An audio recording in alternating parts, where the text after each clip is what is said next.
আসসালামু আলাইকুম এভরিওয়ান, সবাই কেমন আছো? আলহামদুলিল্লাহ আমরা অনেক ভালো আছি।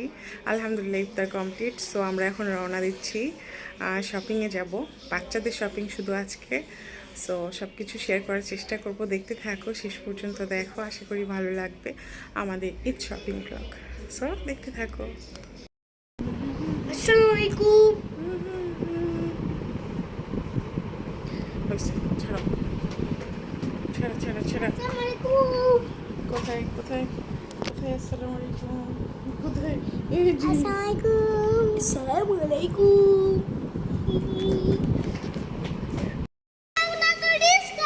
রিক্সা নাই, ও গাড়িতে যাবে না, রিক্সায় যাবে।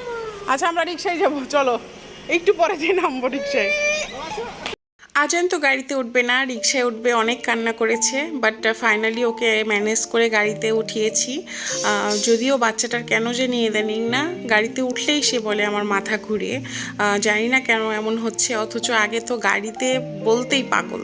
ওদের বাবা যদি একটু এসি ছাড়তে লেট হতো তবে সে রেগে যেত। তো যাই হোক, আমরা শপিংয়ে চলে এসেছি, আর এবার আমরা শপিং করব সেলুলার থেকে।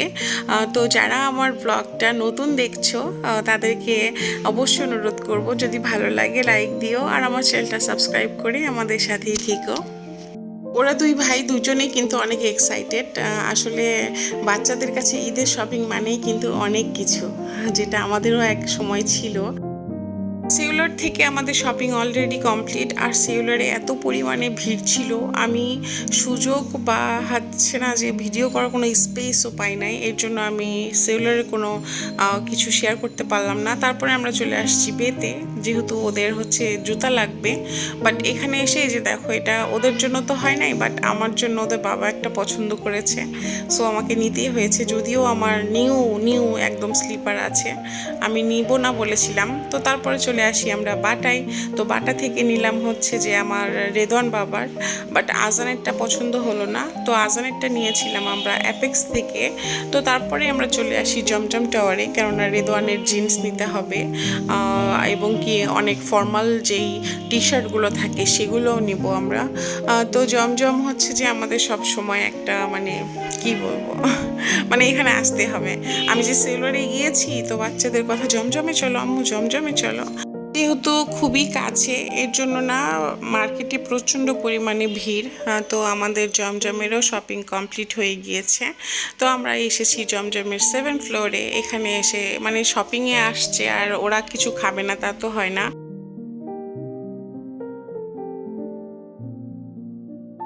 শুধু ওদের জন্য এসেছি আমরা, কেননা ইফতার করে আমরা একটুও লেট করিনি। আমরা হচ্ছে যে চলে আসছিলাম শপিংয়ে। যদিও ওই যে ওদের জন্য মিল্কশেক অর্ডার করা হয়েছে, তারপরে আমিও হচ্ছে কোল্ড কফি অর্ডার করেছি। আর রেদওয়ানের অলওয়েজ ফেভারিট চিকেন ফ্রাই খাবে সে।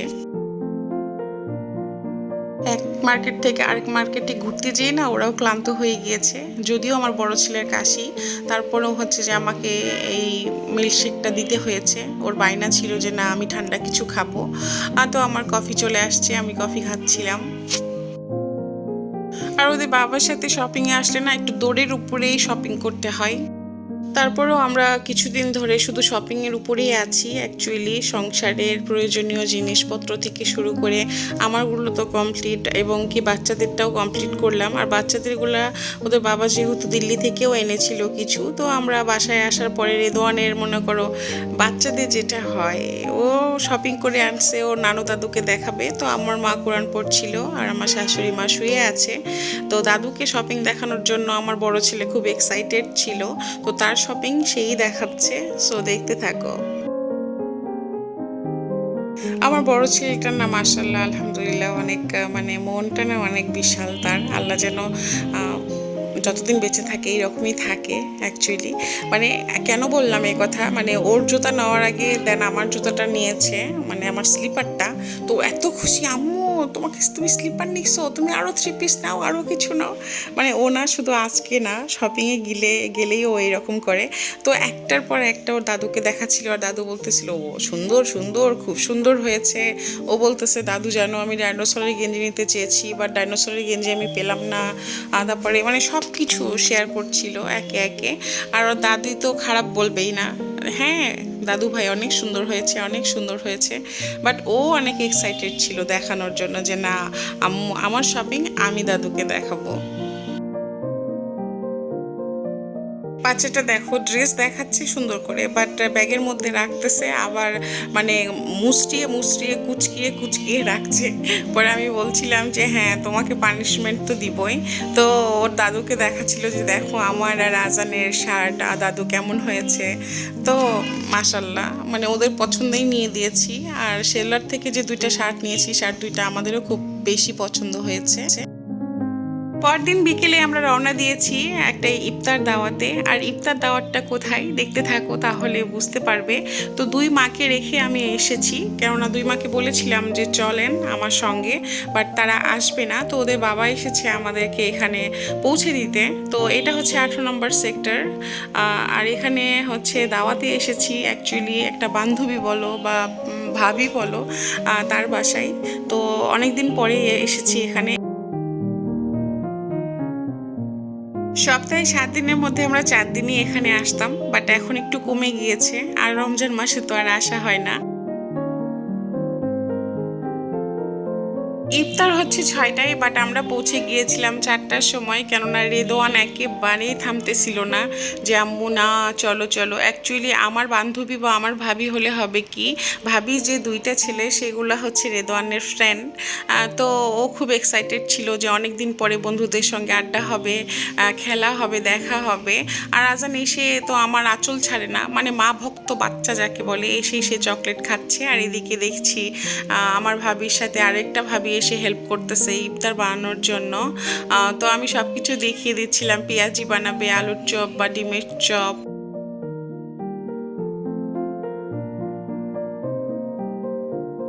এই যে ভাবি ছোলা রান্নাও কমপ্লিট, এদিকে বিরিয়ানি রান্না করবে, তাই মাংস ভুনা করাও কমপ্লিট। এখন শুধু রাইসটা অ্যাড করে দিবে। আমাদের যদিও আরেকটা ভাবি আসার কথা আছে, এখন ওই ভাবিটা আসতে অনেকখানি লেট করেছিল। তো এই যে দেখো সব বাচ্চারা মিলে এক জায়গায় হয়েছে, মানে তাদের যেমন একটা গেট টুগেদার, আমাদের ভাবিদের আমাদের বান্ধবীদেরও একটা গেট টুগেদার।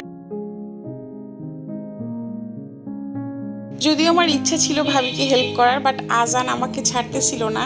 তো আমি না বাচ্চাদের সঙ্গে অনেক ফান করছিলাম, আর বাচ্চারা না আমার সঙ্গে অনেক কানেক্ট করতে পারে। আমি এমন একটা পার্সন, মানে বাচ্চাদের সাথে না আমি বাচ্চা হয়ে যাই। তো ওরা অনেক ফান করছিল, খেলা করছিল, এই টেঙ্গে টেঙ্গে ডান্স করছিল। ওরা এত আনন্দ পাচ্ছিল, হাসতে হাসতে সবাই মনে করেন পেট ব্যথা হয়ে গিয়েছে। এদিকে মিউজিক সেরে ওরা ডান্স করছিল, যেহেতু অনেক দিন পরে তাদের সঙ্গে আসলে দেখা, তারা অনেক অনেক অনেক আনন্দ করেছে। আর আমার দুই বাচ্চা কখনো ডান্স করতে পারে না, মানে যেগুলো করে সেগুলো সম্পূর্ণটাই ফানি ডান্স। তো আমি ভাবলাম যে এই সুযোগে আমি আমার ভাবির বাসাটা ট্যুর করিয়ে দিই। তো এই যে ভাবির বাসা থেকে না অনেক দূর পর্যন্ত রাস্তা দেখা যায়। আর এই বিল্ডিংগুলো, এই ফ্ল্যাটগুলো আমার খুবই প্রিয়। যদিও আমিও এখানে ভাড়া আসতে চেয়েছিলাম, বাচ্চাদের জন্য শুধু আসি নাই, যে বাচ্চাদের স্কুলে আমার অনেক কষ্ট হয়ে যাবে। যদি আমি ড্রাইভারও রাখি তারপরেও আমার অনেক কষ্ট হয়ে যাবে। তো এইটা হচ্ছে যে আমার ভাবির বেডরুম। ভাবিদের ফ্ল্যাটে মোট 3টা বেডরুম। আর এই বিল্ডিংগুলোর সব একই সেম রকম ডিজাইন, কোনো ভিন্নতা নেই, জাস্ট সামনে পেছনে এতটুকুই। তো ভাবির জানলা থেকে এই মাঠ দেখা যায়। আর এই মাঠে এই বাচ্চাদেরকে আমি খেলতে নিয়ে আসতাম, যদিও ইনশাল্লাহ ঈদের পরে আবার আসবো। আর এই জায়গাটা আমার খুব পছন্দ, খুবই পছন্দ, মানে এখানে আমার থাকতে পারাটাও কিন্তু অনেক আনন্দের বিষয়। তো ভাবির রুম থেকে বের হয়ে এটা হচ্ছে যে তোমার ডাইনিং স্পেস। তো এখানে 2টা ফ্রিজ রেখেছে, আর পাশে কিন্তু আরেকটা বারান্দা। আর এই ফ্ল্যাটগুলোর সবচেয়ে বড় সুবিধা কি জানো, এই ফ্ল্যাটগুলোর 5টা 6টা করে বারান্দা, কিচেনের সঙ্গে মানে ড্রয়িং রুমের সঙ্গে, আর রুমগুলোর সাথে তো আছেই।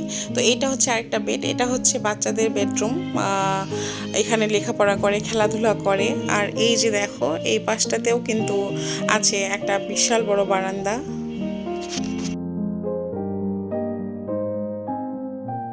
আর এই বিল্ডিংগুলোর সবচেয়ে বড় সুবিধা যে অনেক ফাঁকা ফাঁকা, আর বাতাসের কোনো অভাব নেই।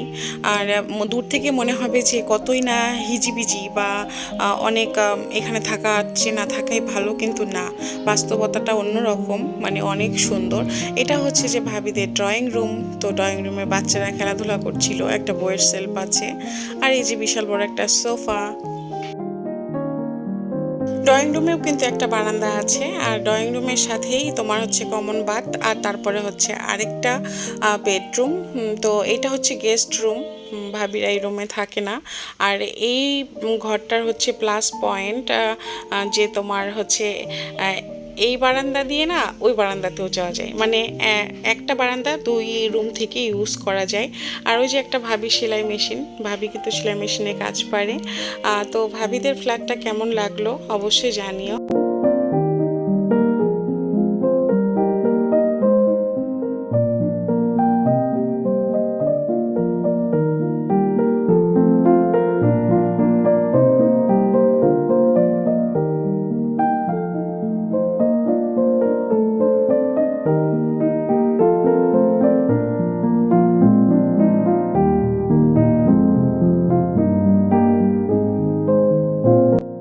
এই যে দেখো, বললাম না যে একটা বিল্ডিং থেকে আরেকটা বিল্ডিং না অনেক ফাঁকা, অথচ দূর থেকে মনে হবে যে একটা সঙ্গে আরেকটা লাগানো, তা কিন্তু না। এখানে প্রত্যেকটা বিল্ডিং অনেক অনেক অনেক সুন্দর। এখানে থাকা মানে কি মনে হয় যে তুমি বাইরের কোনো দেশে আছো। তো ভাবিদের বাসাটা দেখানো কমপ্লিট, আর এটা তো কিচেন রুম। কিচেন রুমে সবাই এখন ব্যস্ত। তো ভাবিকে হেল্প করার জন্য ভাবির ননাস থাকে এই বিল্ডিংয়েরই, তোমার 9 তলায় না 10 তলায়। তো ওই আপুটাও আসছে হেল্প করতে, যেহেতু অনেকগুলো মানুষ আসবে ইফতারিতে, শুধু তো আর আমরা না। তো আপু একে একে ভিজে ভিজে দিচ্ছিল।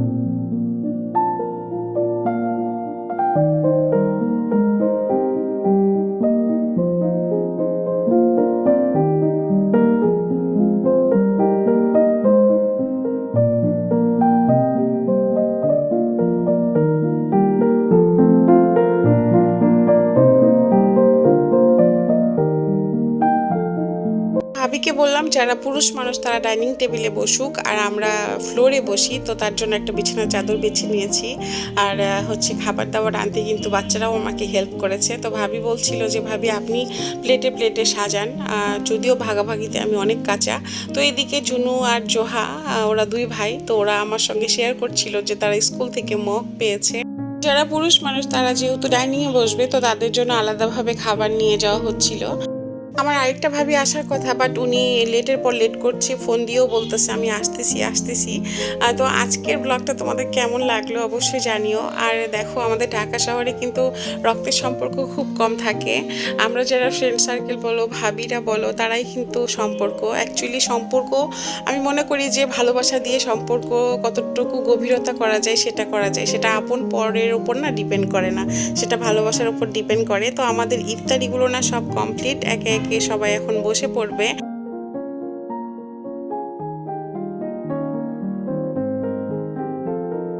সবাই মিলে বসে একসঙ্গে ইফতারি করার কিন্তু মজাই আলাদা। তো আমি প্লেট গুছাচ্ছিলাম, আর বাচ্চারা কিন্তু আমাকে অনেক হেল্প করেছে। আর এই রমজানে এই প্রথম আমার মানে কারো সঙ্গে ইফতার করা। আসলে ফ্যামিলি ছেড়ে না কোথাও ইফতারি করা সম্ভব হয় না, যদিও মন চাইলেও আসলেই সম্ভব হয় না। কেননা এখানে দেখে আমি আসতে পেরেছি, অন্য কোথাও হলে পারতাম না। কেননা বাসায় দুইটা মা আছে, আমার দেবর আছে, ওদের বাবা আছে। তো একদম ইফতারির সময় হয়ে গিয়েছে, আমরা এখন ইফতার করব। তো আলহামদুলিল্লাহ আমাদের ইফতারি কমপ্লিট। আর এই যে এই ভাবিটাই আসার কথা ছিল, ভাবি অনেক লেট করেছিল। তো আমরা এখন বসে বসে গল্প করছিলাম, আর হচ্ছে যে চা খাচ্ছিলাম। আর ভাবির সঙ্গে গল্প করছিলাম বিশেষ করে ঈদ শপিং নিয়ে, বা কে কবে দেশে যাবে, কোথায় ঈদ করবে। তো আমাদের ব্লগটা কিন্তু একেবারেই শেষ। আমি জানি না কেমন লাগলো, অবশ্যই জানিও। যদি ভালো লাগে লাইক দিও, আর আমার চ্যানেলটা সাবস্ক্রাইব করে আমাদের সাথেই থেকো। সো আজকের জন্য আল্লাহ হাফেজ।